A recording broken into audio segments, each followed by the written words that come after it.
U.S. military commanders are moving more troops into Eastern Europe to prepare for a possible Russian invasion of Ukraine.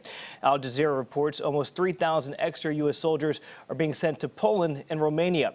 They'll join about 1,000 NATO troops expected in Romania soon. Romania is a NATO nation on Ukraine's southwestern border. Soldiers from the North Carolina-based 82nd Airborne Division are already in Poland, northwest of Ukraine. U.S. troops in Poland have a plan to evacuate thousands of Americans from Ukraine if Russia invades. American soldiers would not enter Ukraine. Instead, they would set up temporary shelters in Poland near Ukraine's border where Americans could go for help.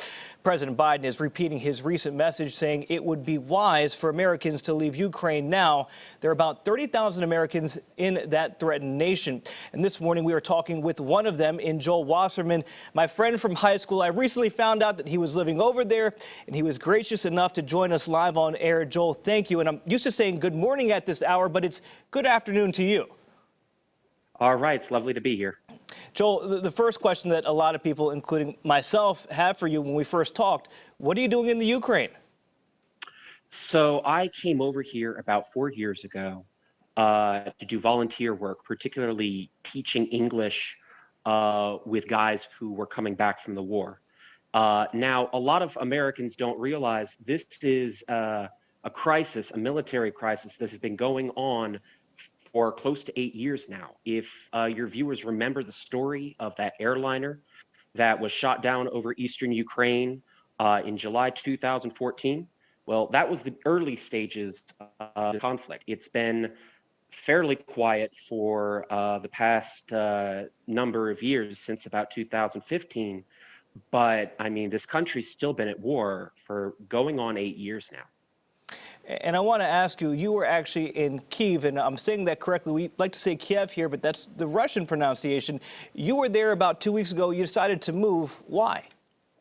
So that's right. I built my life here in Ukraine, in Kyiv, but I decided about 2 weeks ago that it would be good to move, at least temporarily, to the western part of the country. I'm currently in the city of Lviv, near the Polish border. My thinking was that there is a serious threat to the safety of Ukraine and a plausible threat to the safety of the capital, Kyiv. The Russian troops who are, as they say, exercising in Belarus, just a couple hours away from Kyiv to the north, made me really worried. And so I decided that until things get a bit more clear and a bit more settled down, I should relocate to Lviv and do so earlier so I could do things like bring my stuff and bring the cat that you just saw climbing behind me. Well, Joel, we're glad that you moved to the western part of the country. I do want to ask, so what is the feeling like? What is the mood there? Because we've been hearing reports. How do people feel right now? I mean, here in Lviv, I don't think people are too worried because, I mean, especially in this part of the country, which is close to the Polish border, people don't think that Russian military action will come affect us here. Although I do have a bomb shelter in the basement of the building. In terms of the more general mood, I recently had a really interesting conversation where someone was telling me how back about 8 years ago when there was a revolution in this country after government forces murdered about 100 people in the center of the city, and this was followed by a major Russian military operation in which a lot of people have died. There was a really strong depression that fell over a whole lot of people in the country, even though a whole lot of folks couldn't do much about it. And this person was telling me that the good days are still here, and they want to enjoy them while they last. I think folks understand in the back of their minds that those good days could come to an end very soon, but they don't want to feel the way that they did back in 2014 and 2015. They want to enjoy their lives for now, and they don't want to dwell on the unpleasantness of thinking about losing the lives that they built for themselves. And, sorry, go ahead. No, Joel, I want to ask you, you mentioned right there the good days may come to an end soon. So the question is, why stay? President Biden is saying for Americans in Ukraine to come home. Why do you want to stay?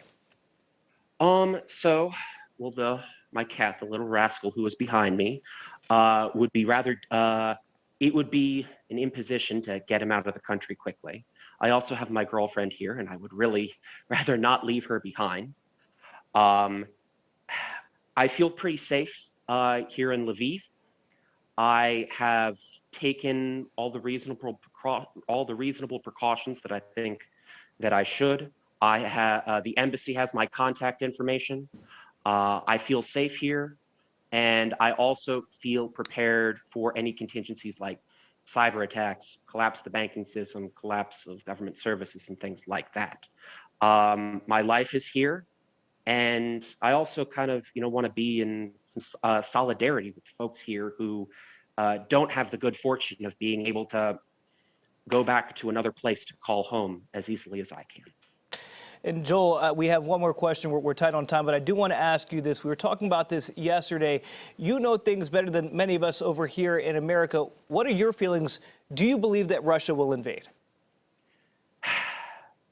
I think that there are possible diplomatic off-ramps, but I'm not optimistic about them.